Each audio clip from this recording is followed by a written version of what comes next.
तो दोस्तों आप सब लोगों को पता ही होगा कि इंडियन नेवी अपने अंडर वाटर कैपेबिलिटी को मजबूत करने के लिए लगातार प्रयास कर रहा है और दोस्तों इस प्रयास के अंतर्गत कई तरीके के सबमरीनों के प्रोजेक्ट के तहत इंडियन नेवी के द्वारा काम किया जा रहा है। और दोस्तों ऐसे सबमरीनों के प्रोजेक्ट में जहां पे सबसे महत्वपूर्ण है प्रोजेक्ट 75I, तो वहीं पे इस प्रोजेक्ट को लेकर लगातार इंडियन नेवी को डिले का भी सामना करना पड़ रहा है। और दोस्तों अब इस प्रोजेक्ट को लेकर डिले को देखते हुए इंडियन नेवी की तरफ से और एक मेगा प्रोजेक्ट के ऊपर अपना ध्यान केंद्रित किया गया है और दोस्तों इस प्रोजेक्ट का नाम दिया गया है प्रोजेक्ट 76। रिपोर्ट के मुताबिक प्रोजेक्ट 76 असल में एक इंडिजिनियस डिजाइन और डेवलप्ड सबमरीन का प्रोजेक्ट है और रिपोर्टों में यह भी दावा किया जा रहा है कि अब इन सबमरीनों को डेवलप करने के तरफ इंडियन नेवी के तरफ से या फिर कहे तो भारत की तरफ से अपना और एक कदम आगे बढ़ा दिया गया। अब दोस्तों इस खबर के साथ यह भी दावा किया जा रहा है कि प्रोजेक्ट 76 असल में इंडियन नेवी के अंडर वाटर वॉरफेयर कैपेबिलिटी को मजबूत करने के तरफ इंडिजिनाइजेशन का एक कदम है। और दोस्तों यह भी दावा किया जा रहा है कि अभी भी इस प्रोजेक्ट के लिए एक फाइनल क्लियरेंस का आवश्यकता है और दोस्तों ये क्लियरेंस प्रोजेक्ट 75I संपूर्ण होने के बाद ही मिल सकता है, क्योंकि प्रोजेक्ट 75I से भी कई तरीके के टेक्नोलॉजीज इस सबमरीन के प्रोजेक्ट में इनहेरिट किया जाना है। वहीं पे दूसरी तरफ ये भी दावा किया जा रहा है कि प्रोजेक्ट 75I जहां पे अब तक नहीं हुआ है तो वहीं पे वॉरशिप डिजाइन ब्यूरो जो कि भारत के अंदर जहाजों के डिजाइन और सबमरीनों के डिजाइनों के ऊपर काम करता है, वो साल 2026 तक जैसे भी करके प्रोजेक्ट 76 को लेके एक महत्वपूर्ण कदम को आगे बढ़ाना चाहता है। और दोस्तों ये कदम है इन सबमरीनों के इनिशियल डिजाइन को कंप्लीट करना।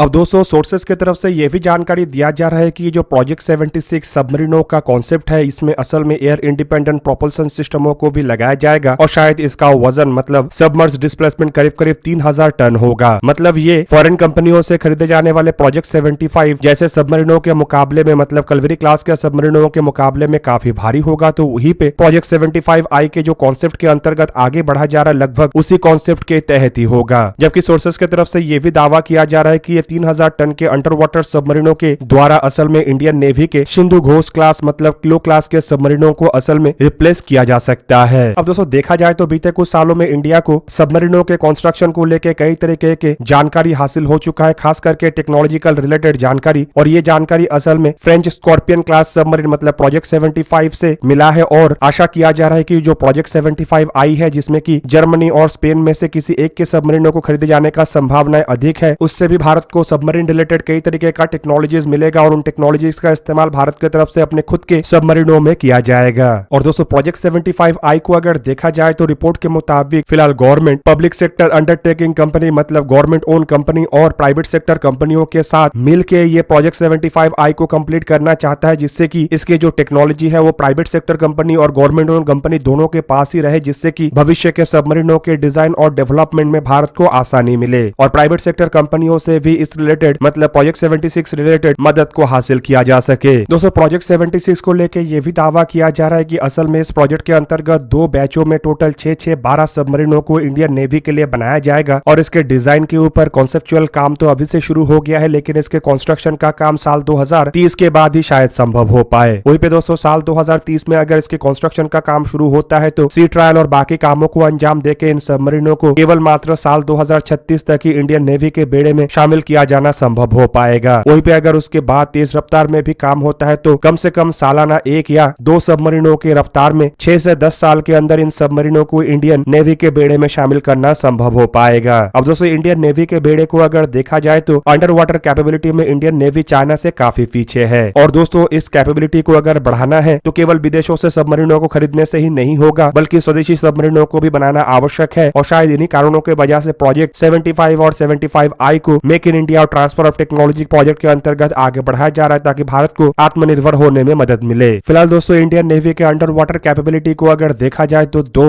Nuclear power ballistic missile submarine INS Arihant और INS अरिघात के साथ इंडियन नेवी के पास टोटल और 16 सबमरीन है, जिनमें 5 कलवरी क्लास के सबमरीन, 4 शिशुमार क्लास के सबमरीन और 7 सिंधु घोष क्लास के सबमरीन है। और दोस्तों इन सबमरीनों में शिशुमार क्लास और सिंधु घोष क्लास के जो सबमरीन है वो फिलहाल काफी पुराना है और इन सबमरीनों को रिटायर्ड करना अति आवश्यक है और शायद इन सबमरीनों के रिटायरमेंट जहां पे प्रोजेक्ट 75I से थोड़ा बहुत होगा तो वहीं पे बाकी के रिटायरमेंट का काम ये प्रोजेक्ट 76 ही करेगा। हालांकि अंडर वाटर कैपेबिलिटी को मजबूत करने के लिए और एक इमरजेंसी प्रोसेस के तहत भी आगे बढ़ा जा रहा है और दोस्तों ये प्रोसेस है एडिशनल 3 स्कॉर्पियन क्लास सबमरीन मतलब कलवरी क्लास के सबमरीनों को खरीदना। फिलहाल इन सबमरीनों को फ्रांस से खरीदने को लेकर बातचीत किया जा रहा है और आशा किया जा रहा है कि फ्रेंच प्रेसिडेंट इमैनुअल मैक्रोन के भारत दौरे के दरमियान शायद इस डील को फाइनलाइज कर लिया जाए। अब दोस्तों एक तरफ जहां पे इंडियन इंडियन नेवी के अंडर वाटर कैपेबिलिटी को मजबूत करने के लिए तेज रफ्तार में काम चल रहा है, तो वहीं पे दूसरी तरफ एयरफोर्स को मजबूत करने के लिए जो एवैक्स एयरक्राफ्टों को लेके इंडियन नेवी की तरफ से प्लान बनाया गया था, उसमें एम्बेरियर कंपनी को एक बड़ा झटका मिला। दोस्तों यहाँ पे आप लोगों के जानकारी के लिए बता दूं कि इंडियन एयरफोर्स कुछ नेत्र एवैक्स एयरक्राफ्टों को अपने बेड़े के लिए चाहता है और इसके लिए प्लेटफॉर्म के रूप में एम्बेरियर कंपनी के ERJ-145 एयरक्राफ्टों को इंडियन एयरफोर्स के द्वारा चुना गया है। पर दोस्तों ये जो एयरक्राफ्ट है ये फिलहाल प्रोडक्शन से डिसकंटिन्यू हो चुका है और इसके जगह में अब एम्बेरियर कंपनी के द्वारा प्रिएटोर 600 नामक एक एयरक्राफ्ट का निर्माण किया जा रहा है, जो कि ERJ-145 क्लास के ही जैसे ही है। और दोस्तों इन एयरक्राफ्टों का ऑफर इंडियन एयरफोर्स के सामने एम्बेरियर कंपनी की तरफ से रखा तो गया था, लेकिन इंडियन एयरफोर्स की तरफ से ERJ-145 एयरक्राफ्टों को ही चुनते हुए प्रिएटोर 600 एयरक्राफ्टों को रिजेक्ट कर दिया गया। अब दोस्तों यहाँ पे आप लोगों को ये भी जान के रखना चाहिए कि इंडियन एयरफोर्स ये जो एडिशनल एम्बेरियर ERJ-145 एयरक्राफ्टों को चाहता है, ये असल में नेत्र मार्क 1 ये प्रोजेक्ट के लिए है। और रिपोर्ट में दावा किया जा रहा है कि ERJ-145 प्लेटफॉर्म को इंडियन एयरफोर्स की तरफ से इसीलिए चुना गया है क्योंकि इससे पहले नेत्र मार्क 1 एयरक्राफ्टों में भी इसी प्लेटफॉर्म का ही इस्तेमाल किया गया था। पर एयरक्राफ्टों के प्रोडक्शन डिसकंटिन्यू होने के कारण एम्बेरियर कंपनी के द्वारा भारत के सामने एरो इंडिया 2023 एग्जीबिशन के दरमियान अपने प्रिएटोर 600 एयरक्राफ्टों का प्रस्ताव रखा गया था और प्रिएटोर 600 प्लेटफॉर्म के बेस पे बनाए हुए एयरक्राफ्टों को भी इंडियन एयरफोर्स के सामने शोकेस किया गया था।